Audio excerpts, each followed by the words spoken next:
Storytime with Lisa.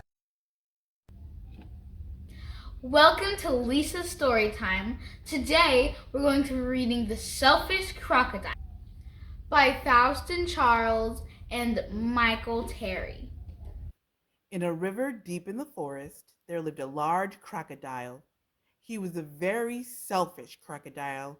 He didn't want any other creature to drink or bathe in the river. He thought it was his river.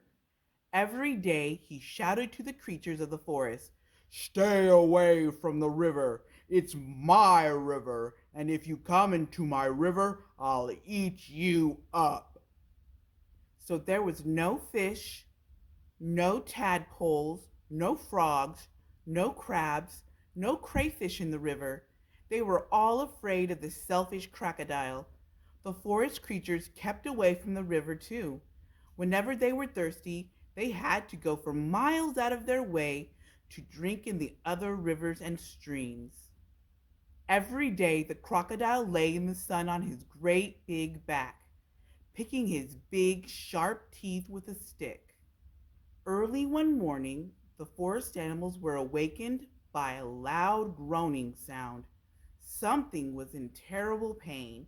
The creatures thought it must be an animal caught by the crocodile. But as the bright sun came out, they saw that it was the crocodile himself who was in pain. He was lying on his big back, holding his swollen jaw and crying real tears.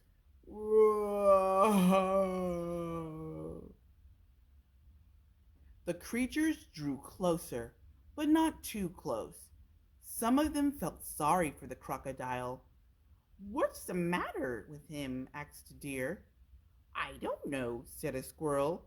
"Maybe he's going to die," chirped a blackbird. "If that happens, it'll be safe to go in the river again," grunted a wild pig. The animals thought about it. They hung from the branches, they peeked through the grass, they buzzed in the air, they shook their heads as they watched the great big crocodile, but no one tried to help.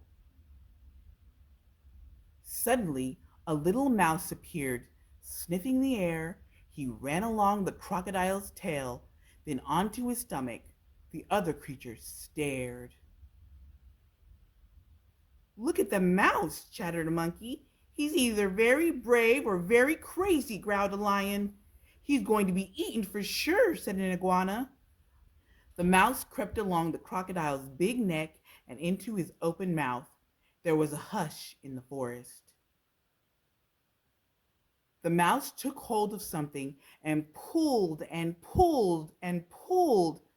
Finally, he pulled it out and put it on his shoulder and walked out of the crocodile's mouth. The astonished creatures began to cheer. The crocodile sat up and said, "The pain is all gone." Then he saw a mouse walking down his stomach and carrying an enormous crocodile tooth on his shoulder. "Your bad tooth was giving you a toothache," said the mouse, turning around to face the now smiling crocodile. "Do you want it back?" "Oh, no, no, no. Get rid of it. And when you're finished, come back. I have a present for you." The mouse buried the bad tooth under a tree, and when he returned, the crocodile had a nice, juicy nut waiting for him. As the crocodile watched the mouse eat his nut, he said, "You must be very smart if you can cure a toothache, and very kind too. I'm so grateful, but what should I do if my toothache comes back?" "Don't worry, I'll help you take care of your teeth," answered the mouse, nibbling. Soon the crocodile and the mouse were best friends.